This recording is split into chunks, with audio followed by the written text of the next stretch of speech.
कहाँ से एक रिदम मोमेंटम शुरू होगा, रिदमिक मोमेंटम हमें देखने को मिलेगा, और उसके बाद जो यूजुअली होता है उस समय पे ही हमें बिग पैसा या आप मान के चले बड़ा पैसा हमें देखने को मिलता है। ठीक है, इवन जो मिनिमम प्रीवियस है उसको भी ये ब्रेक नहीं कर पाए। इसका मतलब क्या है, जो भी स्ट्रेटेजी है उसकी एक्यूरेसी कम हो जाती है। तो हम क्या करते हैं, हम थोड़ा सा वेट करते हैं, ऐसे जगह पे ही हमें अवॉइड करना होता है। बहुत सारे लोग जो आज के दिन ट्रेड कर रहे हैं उनको पता ही नहीं कि अवॉइड कब करना है। तो एक छोटा सा सीक्रेट है, हर ट्रेडर, हर मैच्योर ट्रेडर इस चीज को यूज करता है। ये जो टॉपिक है ना वो थोड़ा सा डिफरेंट है और बहुत ही ज़्यादा इंपॉर्टेंट है। और आपके पास कोई भी प्रॉफिटेबल स्ट्रेटजी हो, अगर आप उसकी एक्यूरेसी को इंक्रीज करना चाहते हैं तो इस चीज़ को आपको इन्वॉल्व करना ही होगा।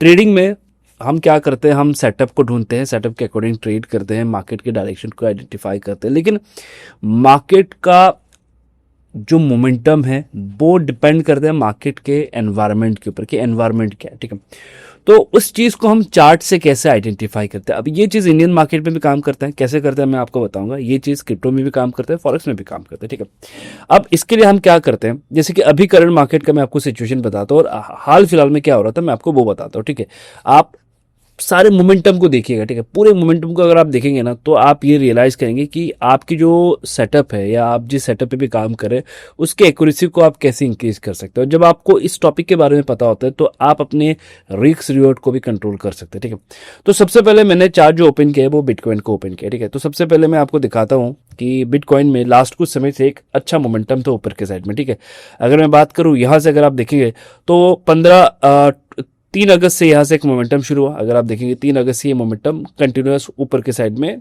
जाता रहा। ठीक है, इससे पहले मार्केट क्या कर रहा था, गिर रहा था, अचानक से मोमेंटम बना और 3 अगस्त से मार्केट ने लगातार ऊपर के साइड में मोमेंटम बनाया। उसके बाद मार्केट यहाँ से अगर आप देखेंगे तो ये जो डेट निकल के आ रहा है 14 अगस्त से मार्केट वापस से गिरना शुरू होता है।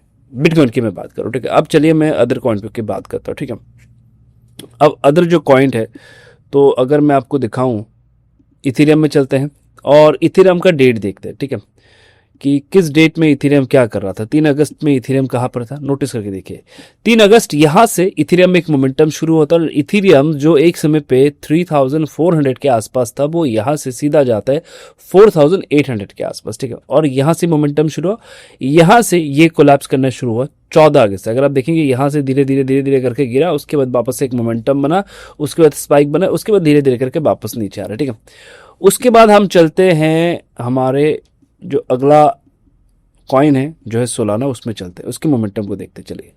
सोलाना के मोमेंटम को देखते हैं तो सोलाना में ये जो मोमेंटम शुरू है 3 अगस्त वाला कौन सा मोमेंटम है चलिए देखते। 3 अगस्त यहाँ से था। ठीक है, सोलाना में 3 अगस्त से अगर मैं बात करूँ जो $160 के आसपास था वहां से ये पहुंचता है करीबन $210 के आसपास। ठीक है, बहुत ही एग्रेसिव मोमेंटम, नोटिस करके देखिए। यहाँ से ये पूरा मोमेंटम था, अगर आप देखेंगे तो यहाँ से ये पूरा मोमेंटम यहाँ तक था। ठीक है, उसके बाद मार्केट में गिरावट देखने को मिला, उसके बाद मार्केट यहाँ से वापस से मोमेंटम बनाता है, फिर नीचे आता है। अब इस मोमेंटम को हम क्या कहते हैं, इसको कहते हैं सिंक मोमेंटम। कि जब सारे स्टॉक्स, सारे कॉइन या जिस भी सेगमेंट पे आप काम कर रहे हैं, जिस भी स्क्रिप्ट पे आप काम कर रहे हैं, उसके आसपास जितने भी स्क्रिप्ट है जो इम्पैक्ट रखते हैं मार्केट में, जब वो सभी एक साथ बिहेव करने लगे तो ध्यान रखिएगा उस समय पे आपके विन होने के चांसेस मैक्सिमम हो जाता है। उस समय पे हम मैक्सिमम रिस्क लेते हैं। ठीक है, जब भी हम रिस्क लेते हैं मैक्सिमम उसी समय पे लेते हैं।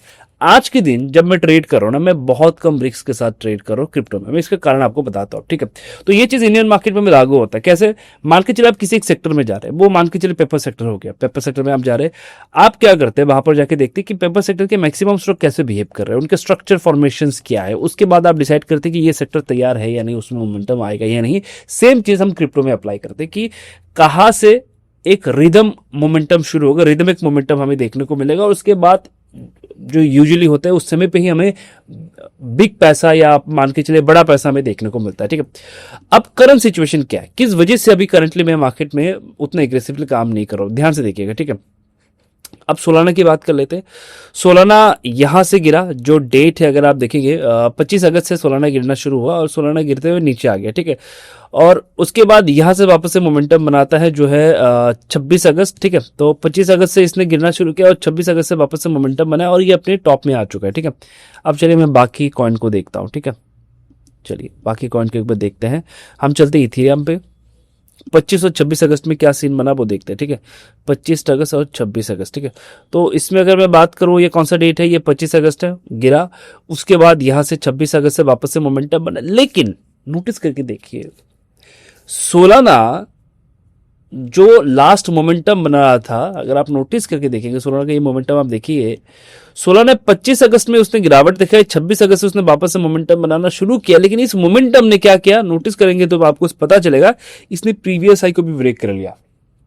अब यूजुअली क्या होता है, जब कभी भी कोई भी स्क्रिप्ट अपनी प्रीवियस हाई को ब्रेक करते हैं, जो स्ट्रॉन्ग रेजिस्टेंस है, इसका मतलब यह है कि उसमें स्ट्रॉन्ग बायर है, स्ट्रॉन्ग बायर है। तो इसमें हम ये क्या कह सकते हैं, इसमें हम कह सकते हैं कि इसमें स्ट्रॉन्ग बायर है, यहां से इसको ऊपर जाना चाहिए, क्योंकि प्रीवियस हाई जो है वो ब्रेक हो चुका है। अब जाहिर सी बात है इसका डायरेक्शन पॉजिटिव हो चुका है, ऊपर जाने की कोशिश करेगा। तो लोग यहां पर क्या करेंगे, हर एक डिप में बाइंग करने की कोशिश करेंगे। मान के चले अगर ये यहां से थोड़ा बहुत नीचे आता है, इस जोन के आसपास आता है, सपोर्ट जोन में आता है, तो मैं एज बायर काम करने की कोशिश करूंगा। थोड़ा और नीचे आ गया, मैं बायर काम करने की कोशिश करूंगा, क्योंकि इसमें बायर है, ठीक है, राइट। तो यहां पर लोग एज ए बायर काम करने की कोशिश करेंगे। अब मैं यहां पर कोई भी एक सेटअप अपना मान के चले 9 मूविंग एवरेज वाला कोई सेटअप मैं यहाँ पर डिप्लॉय करता हूं, और मैं ये सोचता हूं कि हाँ ये तो अब ऊपर जाएगा, क्योंकि 8 और 16 मूविंग एवरेज हमें कह रहा है कि जब भी इसके ऊपर आए 1 आवर टाइम फ्रेम में बाय करो, तो इसके हिसाब से यहाँ पर हमारा बाय बन जाएगा। लेकिन इंटरेस्टिंग फैक्ट, वापस से चलते हैं, हम चलते हैं वापस से इथेरियम में, ठीक है।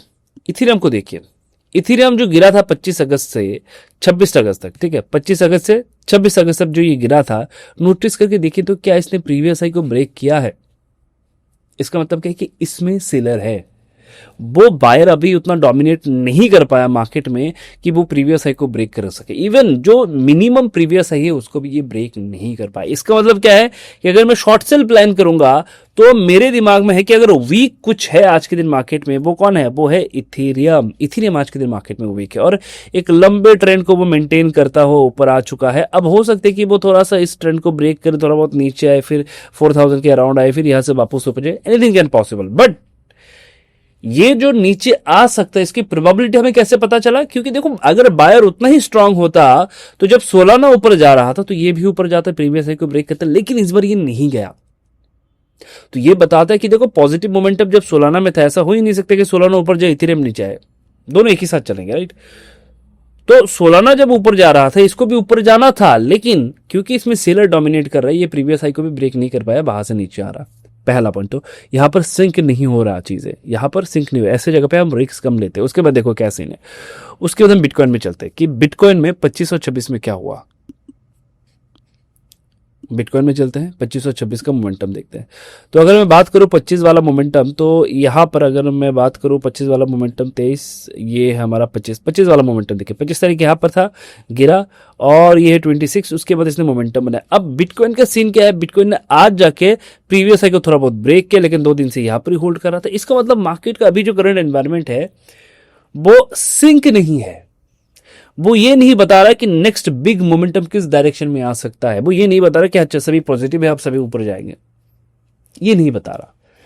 तो ऐसे केसेस में हम क्या करते हैं, हमारे क्वांटिटी को सबसे पहले कम करते हैं। हम हमारे पास कोई भी सेटअप है, मान के चलिए मेरे पास एक सेटअप है जो मुझे बताता है कि जब कभी भी ऐसे कोई ब्रेकआउट आए ना, एग्जैक्टली ऐसे कोई ब्रेकआउट आए, यहाँ पर मूविंग एवरेज क्रॉसओवर हो, तो यहाँ पर हम पोजीशंस बनाते हैं और ये 2 टारगेट रखते हैं, ठीक है। ऊपर वाला जो भी रेजिस्टेंस है वो हमारा टारगेट होता है, और ये 1 आवर टाइम फ्रेम पे।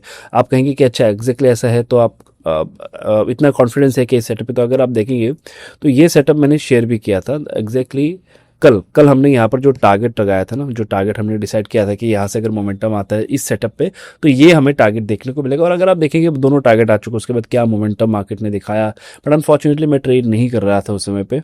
तो यहाँ पर अगर मैं बात करूँ तो मार्केट ने दोनों टारगेट जो है वो अचीव कर दिया, ठीक है। जो दोनों टारगेट हमने ड्रॉ करके दिया था कि ये वाला आएगा उसके बाद ये वाला आएगा, मैं 15 मिनट में आपको दिखाता हूँ कि कितने बड़े बड़े मोमेंटम्स है, ठीक है। तो अगर आप 15 मिनट में जाएंगे तो आपको समझ में आएगा ये कितने बड़े बड़े मोमेंटम्स थे, ठीक है। यहाँ पर हमने डिसाइड किया, उसके बाद ये टारगेट भी आया, उसके बाद ये टारगेट भी आया। बट थिंग इज दैट कि इनमें हैवीली हम नहीं जा सकते हैं, इनमें हम ऐसा नहीं कर सकते कि अच्छा इसमें मैं कोई एवरेज सेटअप जो है उसको एवरेज करने का सेटअप जो है वो अप्लाई करूँ, ये पॉसिबल ही नहीं, क्योंकि यहाँ पर मार्केट का डायरेक्शन क्लियर नहीं है, मार्केट सिंक नहीं कर रहा है, एक दूसरे के मोमेंटम को कहीं ना कहीं वो सिंक नहीं कर रहा है। इसी वजह से ऐसी जगह पे हम क्या करते हैं, यूजुअली मार्केट को अवॉइड करते हैं। तो ये वो जोन है जिस पे हमें मार्केट को अवॉइड करना होता है। तो कभी कभी क्या होता है कि मेरे पास एक सेटअप है मान के चलिए, और वो सेटअप कहते हैं कि जब कभी भी प्राइस 8 और 16 मूविंग एवरेज के ऊपर है तो तुम बाय करो। जो मैंने आप लोगों को सिखाया भी है कि यूजुअली ऐसे ही हम ट्रेड करते हैं, ऐसे हम सेटअप को आइडेंटिफाई करते हैं, जो हमने यहाँ पर भी अप्लाई किया। लेकिन इन सेटअप की एक्यूरेसी कब कम हो जाती है? जब मार्केट सिंक नहीं कर रहा होता है, तब ना कन्विक्शन आता है ना आपकी क्वांटिटी से जो है वो इंक्रीज होता है। तो जब मार्केट सिंक नहीं कर रहा होता तो ऐसे मोमेंटम को और ऐसे स्ट्रेटेजी, जो भी स्ट्रेटेजी है उसकी एक्यूरेसी कम हो जाती है। तो हम क्या करते हैं, हम थोड़ा सा वेट करते हैं, ऐसे जगह पे ही हमें अवॉइड करना होता है। बहुत सारे लोग जो आज के दिन ट्रेड कर रहे हैं उनको पता ही नहीं कि अवॉइड कब करना है। आप खुद से भी ये सवाल करिए कि हमें इतना तो पता है कि ट्रेड कहाँ करना है, हमें पता है कि ट्रेड कहाँ पर लेना है, कहाँ पर अपने टारगेट को लेना है, कहाँ पर स्टॉप लॉस लगाना है, कहाँ पर एंट्री करना है, सब कुछ पता है। लेकिन इंपॉर्टेंट है कि कब ट्रेड को अवॉइड करना चाहिए, कब क्वांटिटी को कम करना चाहिए, कब रिस्क लेना चाहिए, ये हमें नहीं पता होता है। तो ये भी ट्रेडिंग का एक हिस्सा है। ये हर जगह पे अप्लाई होता है। इंडियन मार्केट में जाओ, हर जगह पे अप्लाई होगा कि मार्केट का अभी मोमेंटम क्या है, मार्केट सिंक कर रहा है क्या, सेक्टर सिंक कर रहा है क्या। सेक्टर के साथ साथ मान के चले एक सेक्टर सिर्फ इंडिविजुअल नहीं हो सकता, इसके साथ कुछ अदर फैक्टर भी जुड़े होते हैं, वो सिंक कर रहे हैं क्या एक दूसरे के साथ, तभी जाके हमें मोमेंटम देखने को मिलता है। तो ये छोटा सा सीक्रेट है, हर ट्रेडर, हर मैच्योर ट्रेडर इस चीज़ को यूज़ करता है। वो सेटअप को डिप्लॉय करने से पहले देखते हैं कि एनवायरनमेंट क्या है। तो आप भी जब ट्रेड करें एनवायरनमेंट को देखिए कि एनवायरनमेंट क्या है, कि इस एनवायरनमेंट के हिसाब से मार्केट में मोमेंटम आएगा या नहीं, अगर आएगा तो ये कितना लंबा जा सकता है। अब देखो यहाँ पर मैं ट्रेड कर सकता हूँ छोटे छोटे मोमेंटम के लिए, लेकिन मैं पसंद करता हूँ ऐसे मोमेंटम जैसे यहाँ पर बना था ना, यहाँ पर जो मोमेंटम बने थे बहुत ही एग्रेसिव रैली बने थे, मैं ऐसे मोमेंटम को प्रेफरेंस देता हूँ। तो ये सब मोमेंटम कहाँ पर देखने को मिलेगा? ऐसे मोमेंटम हमें देखने को मिलता है जब मार्केट सिंक होता है। आज के दिन मार्केट सिंक नहीं है तो ऐसे मोमेंटम मुझे देखने को शायद ना मिले, इस वजह से मेरे क्वांटिटी भी कम है। सबसे पहले तो कमेंट पे बताओ कि आपको कुछ नया चीज़ें सीखने को मिला इस वीडियो से। क्या आप जब आप ट्रेड करेंगे तो आप इस चीज़ का ध्यान रखेंगे कि आपके पास कोई भी किसी भी सेगमेंट पे काम करे, किसी भी स्किप पे काम करे, इंडियन मार्केट, फॉरेक्स मार्केट या क्रिप्टो ट्रेडिंग, किसी भी जगह पे काम कर रहे हैं तो इस चीज़ का आप ध्यान ज़रूर रखिएगा, ठीक है। और कमेंट में मुझे ये भी बता दीजिएगा क्या आपको ऐसे वीडियो और चाहिए, तो मैं ऐसे कुछ सीक्रेट जिसके बारे में कोई बात नहीं करता मैं इसमें ज़रूर आप लोगों के लिए वीडियो बनाऊंगा। और हाँ, अगर आपको उस टेलीग्राम चैनल से जुड़ना है, जो कि फ्री का टेलीग्राम चैनल है हमारा, जिसमें जो भी मेरा मार्केट का व्यू होता है मैं शेयर करता हूँ, अगर आपको उससे जुड़ना है तो वीडियो के डिस्क्रिप्शन में आपको डेल्टा एक्सचेंज का एक लिंक मिलेगा, उस लिंक से आपको अकाउंट ओपन करना है। अकाउंट ओपन करने के बाद जो आपने अकाउंट ओपन किया इसका स्क्रीनशॉट दिए गए व्हाट्सएप नंबर जो कि वीडियो के डिस्क्रिप्शन में दिया हुआ, उसमें जब आप शेयर करेंगे तो उस ग्रुप में आपको ऐड कर दिया जाएगा, ठीक है। मिलते हैं नेक्स्ट वीडियो पे, तब तक के लिए वीडियो को देखते रहे, कुछ सीखते रहे और मुझे कमेंट में बताएं आपको नेक्स्ट टॉपिक क्या चाहिए।